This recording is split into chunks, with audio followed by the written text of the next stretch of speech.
한번 따라해 봅니다. 남은 때를 어떻게 살아야 할까? 시작.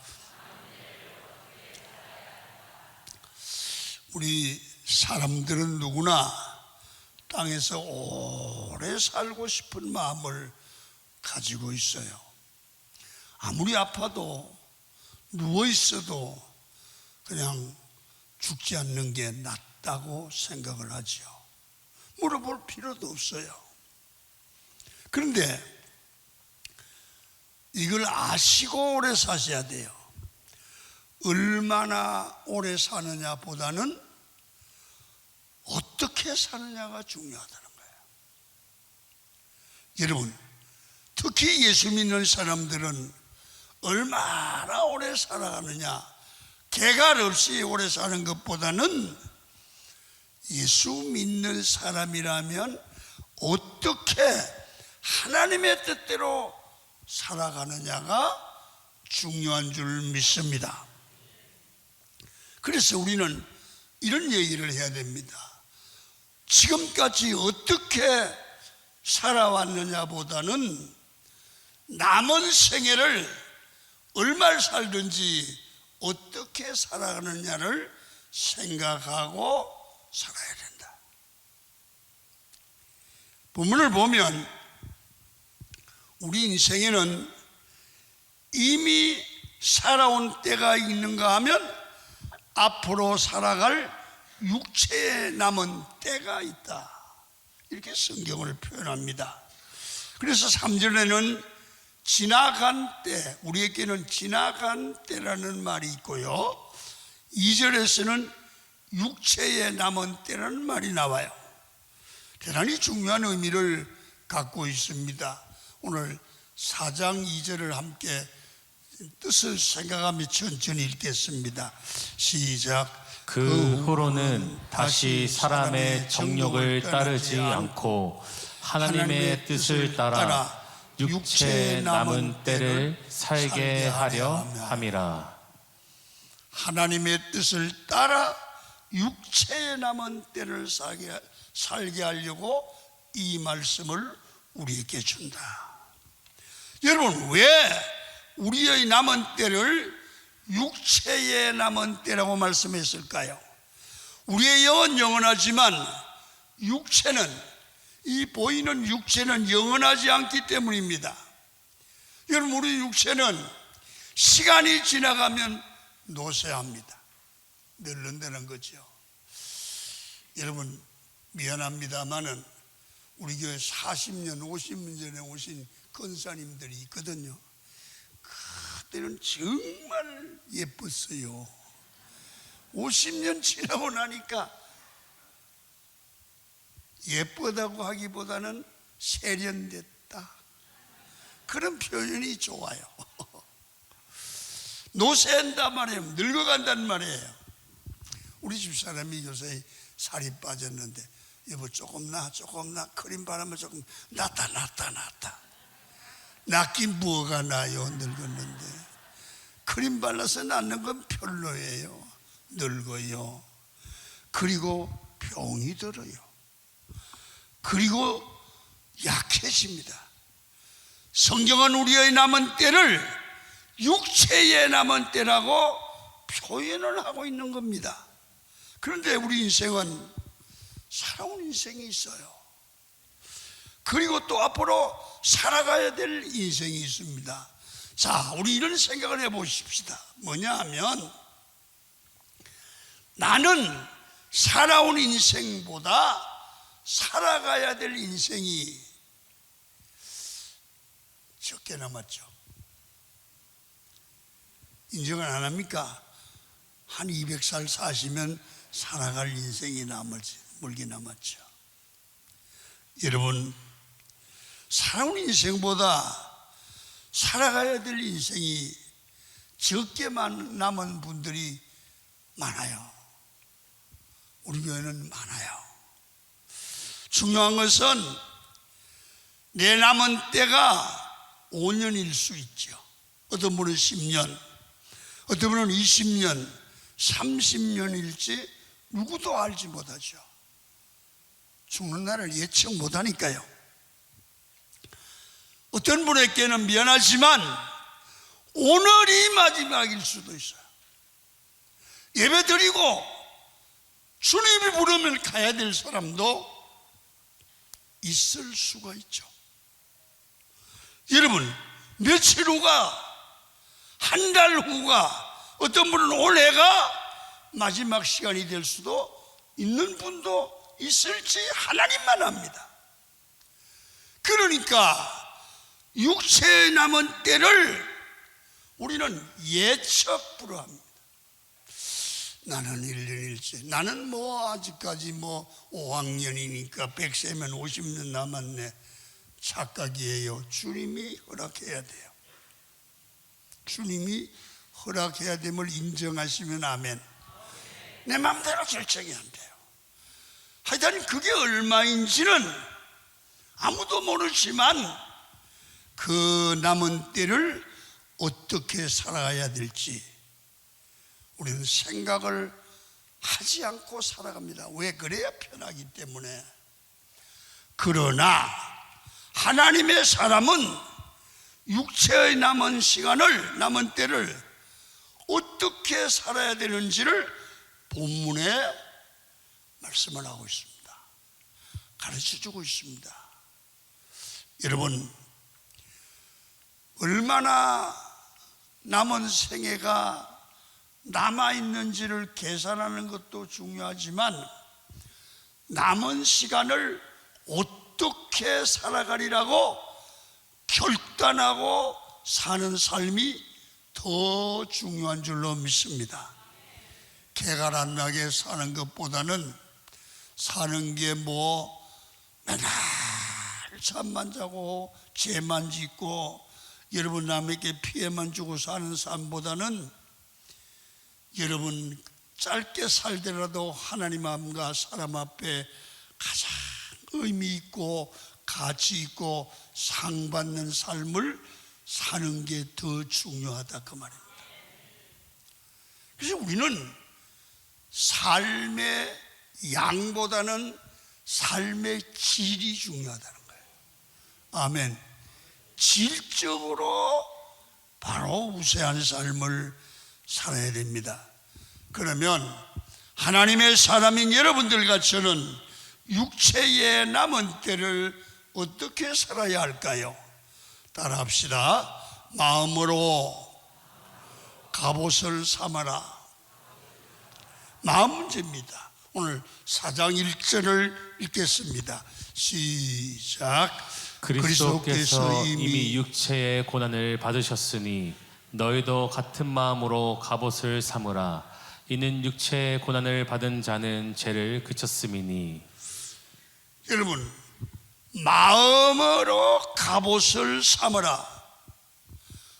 이 말은 다른 말로 표현을 하면 마음으로 갑옷을 입고 살아라. 마음에 갑옷을 입어라. 이런 표현을 베드로 사도는 썼습니다. 갑옷은 전쟁할 때 입는 옷입니다. 여러분, 육체의 남은 때를 얘기하면서 마음으로 갑옷을 삼으라는 얘기는 것은 우리의 살아갈 삶이, 성도의 삶이 영적 전쟁의 현장과 같다고 말합니다. 그래서 성도의 삶은 영적 전쟁이기 때문에 마음을 무장해야 된다. 그 무장이 마음에 갑옷을 입는 것처럼 마음 준비를 해야 된다. 여러분, 이 갑옷은 마음의 갑옷이다. 주님의 마음으로 갑옷을 삼으라 그랬거든요. 주님의 마음으로 무장을 하라는 얘기죠. 그러면 주님이 가지셨던 마음은 어떤 마음일까요? 오늘 4장 1절을 한번 읽으시지요. 상반절인데 시작. 그리스도께서 이미 육체의 고난을 받으셨으니 너희도 같은 마음으로 갑옷을 삼으라. 오늘 여기를 보면 육체의 고난을 이미 주님이 받으셨다. 너희도 주님의 그 십자가 질 때 그 같은 마음으로 갑옷을 삼아라. 다시 말하면 고난을 각오하는 마음입니다.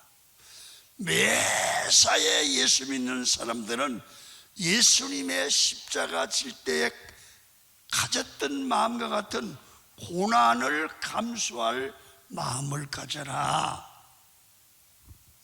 다시 말하면 마음에 고난과 싸워 이길 만한 믿음의 마음으로 무장을 하라.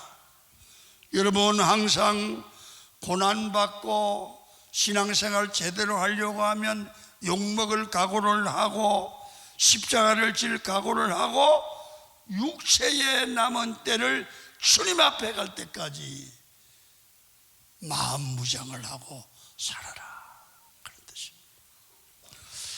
여러분, 보통 사람들은 육체에 남은 때를 어떻게 하면 더 크게 출세를 할까, 돈을 많이 모아 부자가 될까, 쉽게 신앙생활을 할까, 편하게 예수 믿을까, 그런 생각을 많이 하지만 신앙생활을 바로 하려고 하면 예수님이 십자가 질 때에 그 마음의 무장을, 그 마음을 이해하고 여러분들도 주님의 마음으로 갑옷을 삼으라.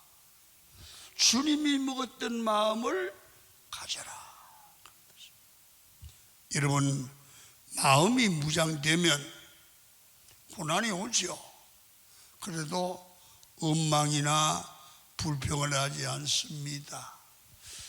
그러나 마음이 무장되어 있지 않으면 조금만 어려움이 와도 원망이 나오고 불평이 나오고 낙심하게 돼요.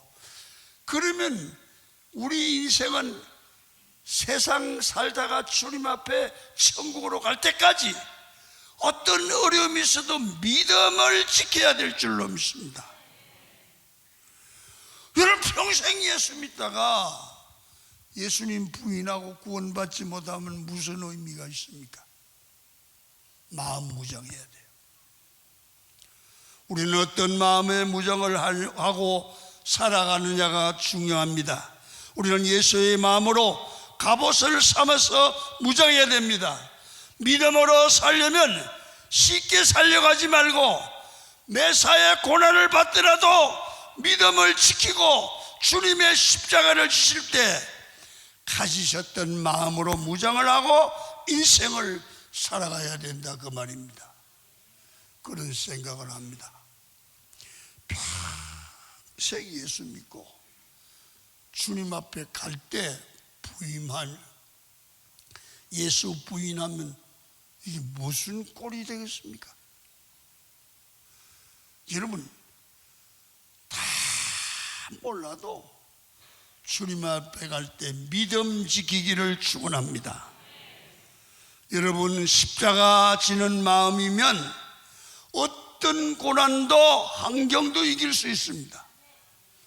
그래서 처음보다 끝이 중요하다는 거예요. 두 번째는 하나님의 뜻을 따라 살아야 됩니다. 남은 때는 따라합니다. 하나님의 뜻을 따라 살자. 자, 2절 읽습니다. 4장 2절입니다. 시작. 그 후로는, 베드로전서 4장 2절 시작. 그 후로는 다시 사람의 정욕을 따르지 않고 하나님의 뜻을 따라 육체의 남은 때를 살게 하려 함이라. 육체의 우리의 남은 때를 하나님의 뜻대로 살아야 됩니다. 사람이 사는 방법이 내 뜻대로 사는 삶의 방법이 있고 하나님의 뜻대로 사는 삶의 방법이 있습니다. 여러분, 우리 연말을 당해서 결산하는 마음으로 예배를 드리잖아요. 올 한 해 돌아보면 내 뜻대로 산 삶이 많으십니까? 주의 뜻대로 사는 삶이 많으십니까? 답은 안 와도 됩니다. 답하기 곤란한 말을 묻는 목사가 잘못이니까 안 하셔도 되는데 그런 질문을 한번 해보시고 지나가야 된다고 말해요. 여러분,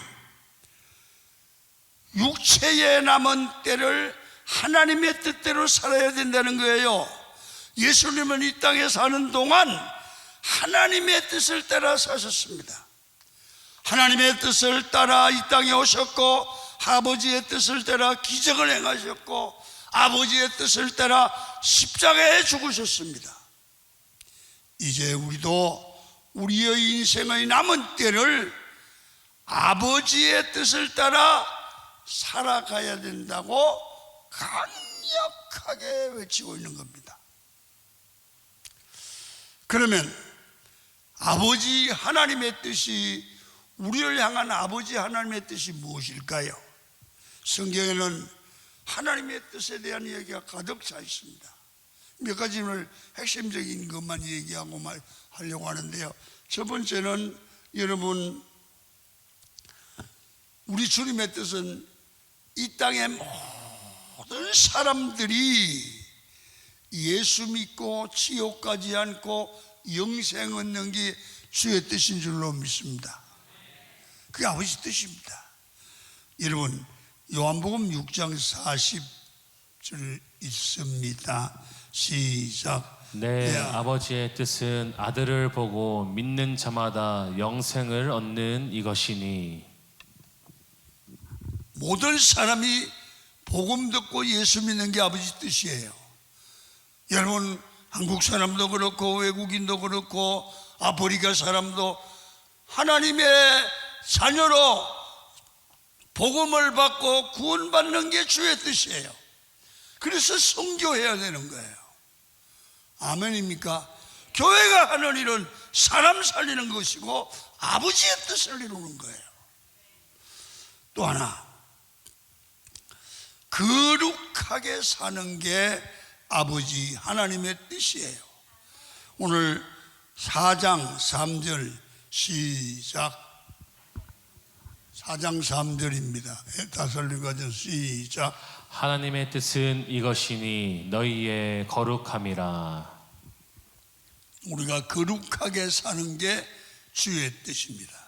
아버지의 뜻대로 살아야 돼. 그리고 우리는 거룩하게 살아야 돼. 거룩한 말을 해야 돼요. 흉한 말 하지 말고 거룩한 행동을 해야 돼요. 거룩하게 삶을 현장에서 거룩한 삶이 되도록 만들어 가야 돼요. 그리고 또 한 가지 하나님의 뜻이 뭐냐? 우리는 늘 항상 기뻐해야 돼요. 항상 기뻐하는 삶이 되고 있습니까? 우리는 범사에 감사하고 하나님 앞에 기도해야 됩니다. 그래서 데살로니가전서 5장 16절에 보면 항상 기뻐하라. 17절은 쉬지 말고 기도하라. 18절에는 범사에 감사하라. 이것이 그리스도 예수 안에서 너희를 향하신 하나님의 뜻이니라. 그렇게 명령을 합니다. 여러분, 성경에는 모두가 주의 뜻입니다. 우리가 하나님의 뜻을 알아야 됩니다. 그래야 하나님의 뜻대로 삽니다. 하나님의 뜻대로 사는 게 믿음입니다. 하나님의 뜻대로 사는 게 복받는 비결입니다. 자, 오늘 베드로 사도가 육체의 남은 때를 하나님의 뜻대로 사는 게 맞다는 거예요. 그러면 하나님의 뜻대로 살아가는 방법을 오늘 본문이 강력하게 강조하고 있는 하나님의 뜻대로 사는 게 뭘까? 오늘 4장 2절을 다시 읽겠습니다. 시작. 그 후로는 다시 사람의 정욕을 따르지 않고 하나님의 뜻을 따라 육체의 남은 때를 살게 하려 함이라. 오늘 본문 베드로 사도가 육체의 남은 때를 살아가는 자들이 꼭 지켜야 될 것은, 하나님의 자녀들은 사람의 정욕대로 살지 않고 하나님의 뜻대로 사는 거다. 사람의 정욕대로 사는 방법이 있고 하나님의 뜻대로 사는 방법이 있다. 그런데 대부분의 사람들은 사람의 정욕대로 산다. 그러므로 너희는 이방인의 뜻을 따라 사람의 정욕대로 살지 마라. 이방인의 뜻은 뭐냐? 불신 가운데 살 때 살던 방법, 불신자들이 사는 방법대로 사는 것이 정욕대로 사는 거다. 그걸 4장 3절에 설명을 합니다. 읽겠습니다. 시작. 너희가 음란과 정욕과 술 취함과 방탕과 향락과 무법한 우상 숭배를 하여 이방인의 뜻을 따라 행한 것은 지나간 때로 족하도다. 이 이방인의 뜻대로 살아가는 삶은 우리도 살았는데 지금까지 살아온 지나간 때로 족하다. 더 이상 하지 말라. 이제는 끊어버리자, 그 말입니다.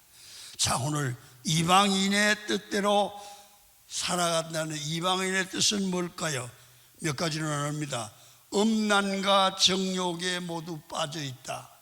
모든 오늘날 세상 문화가 여러분 TV에 나오는 연속극이나 모든 의상이나 모든 것들이 여러분 육체의 정욕을 자극하는 음란한 물건들이단 말이에요. 문화단 말이에요.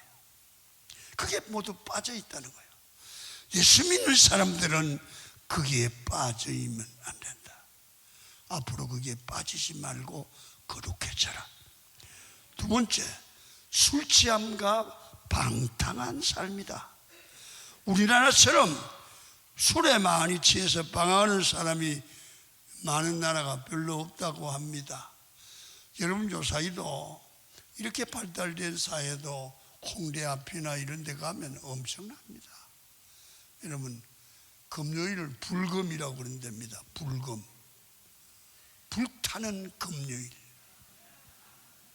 그래서 우리는 불금에 교회 나와서 기도하는 성령으로 불금이 돼야 됩니다.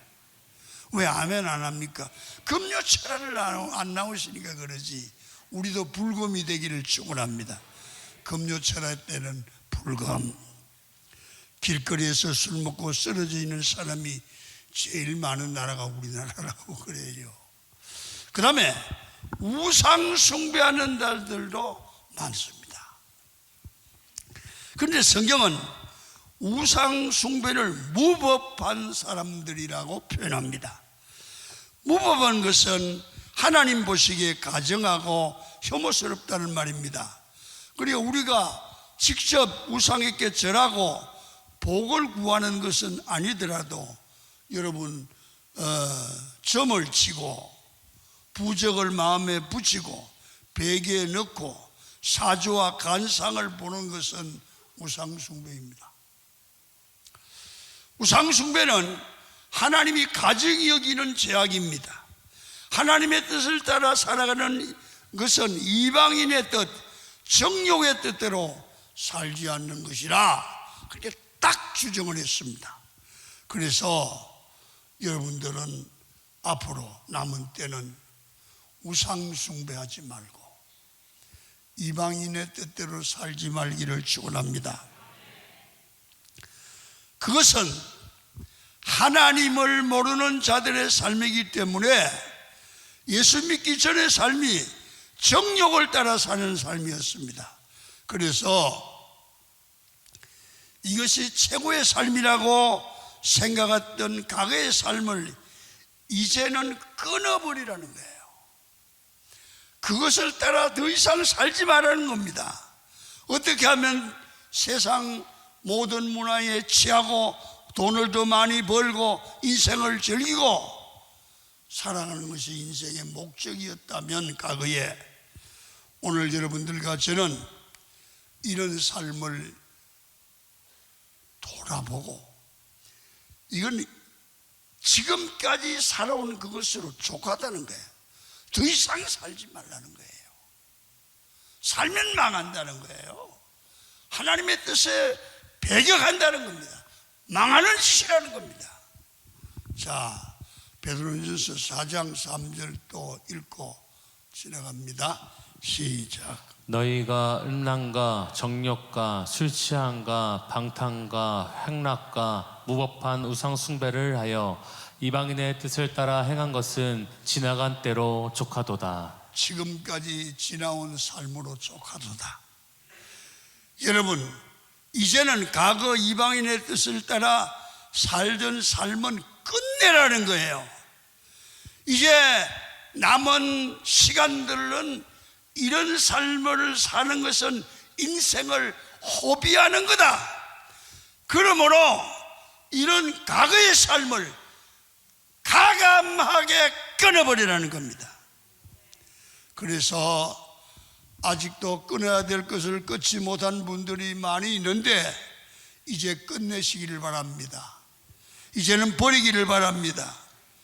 혹시나 여기 고스톱 잘하는 사람이 있습니까?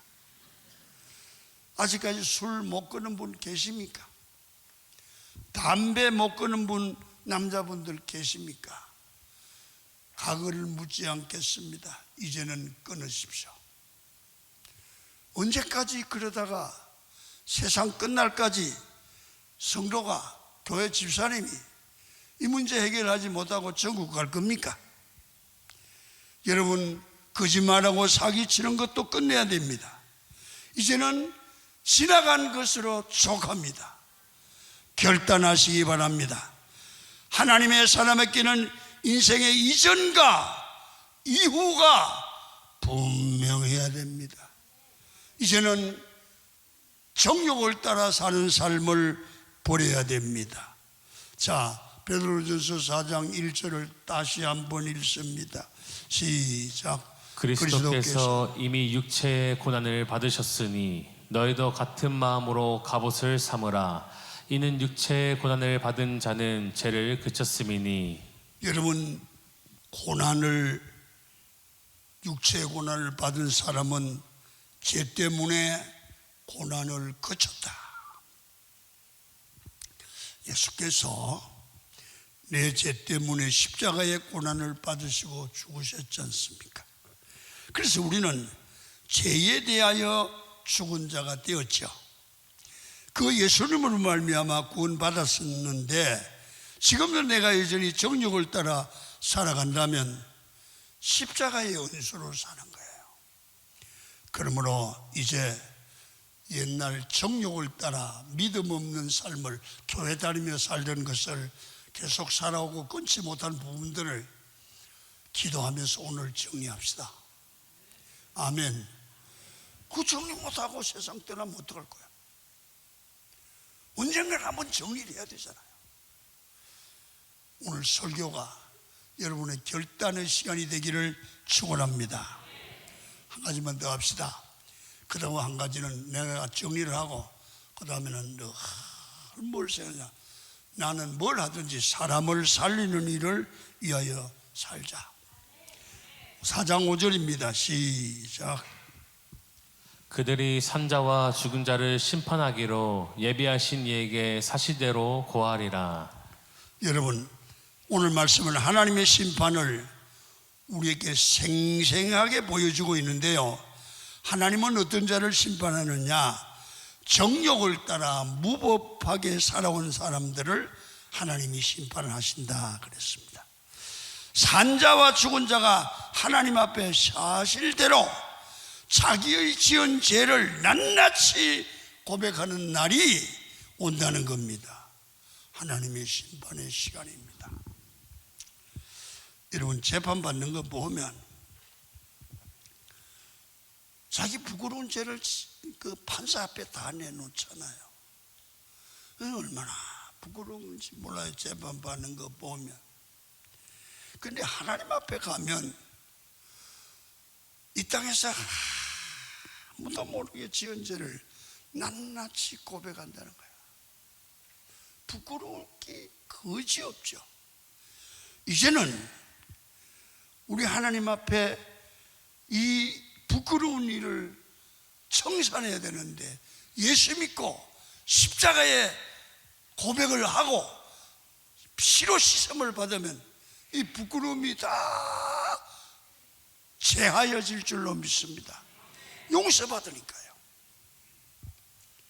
그래서 이 심판의 기준이 뭐냐 하면 복음입니다. 하나님의 복음. 오늘 4장 6절을 읽습니다. 시작. 이를 위하여 죽은 자들에게도 복음이 전파되었으니 이는 육체로는 사람으로 심판을 받으나 영으로는 하나님을 따라 살게 하려 함이라. 그러니까 죽은 자들도 복음을 듣고 구원받은 자들에게 복음이 전파됐거든요. 그래서 하나님의 심판을 피할 수 있는 유일한 길이 복음을 받고 복음을 전하는 겁니다. 하나님이 내 대신 죄값을 치렀기 때문에 심판을 받지 않는 것입니다. 죽은 자들에게 복음이 전파되었다는 의미가 뭐냐 하면 이미 복음을 믿고 예수님을 영접하고 구원받은 자들이 죽었다는 겁니다.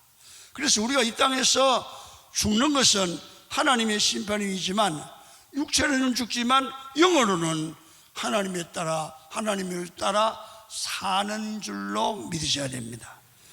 그래서 육체에 남은 때를 어떻게 살아야 됩니까? 심판받을 수밖에 없는 그들에게 복음을 전해서 그들의 영혼을 살려내는 삶을 살아야 된다. 무슨 얘기입니까? 사람 살리는 전도하는 일입니다. 그래서 항상 우리 삶은 사람을 살리는 일, 사람을 구원받게 하는 일에 관심을 가져야 됩니다. 그러므로 여러분 꼭 기억하세요. 곰곰이 남은 생에 몇 년을 살지 모르지만 여러분 그 남은 생애를 가장 가치 있게 사는 비결이 뭘까요? 사람 살리는 일이에요. 그래서 여러분의 가정을 구원하십시오. 하나님의 뜻은 여러분의 가정이 구원받는 겁니다. 여러분의 가족, 여러분의 남편, 여러분의 아내, 여러분의 아들들이, 딸들이 아직까지 구원받지 못했다면 불행한 일입니다. 만약에 갑자기 주님 오신다면, 세상에 멸망이 온다면 지옥 갈 거 아닙니까? 가정 구원을 먼저 하시길 바랍니다. 여러분, 성령님은 살리는 영입니다.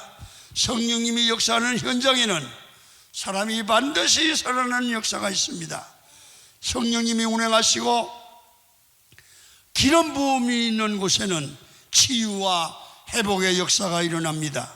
마귀는 죽이지만 성령은 살립니다. 그래서 여러분 어떤 사람이 되어야 됩니까? 여러분 어디에서 무엇을 하든지 사람 살리는 일, 세우는 일에 최선을 다하시기를 바랍니다.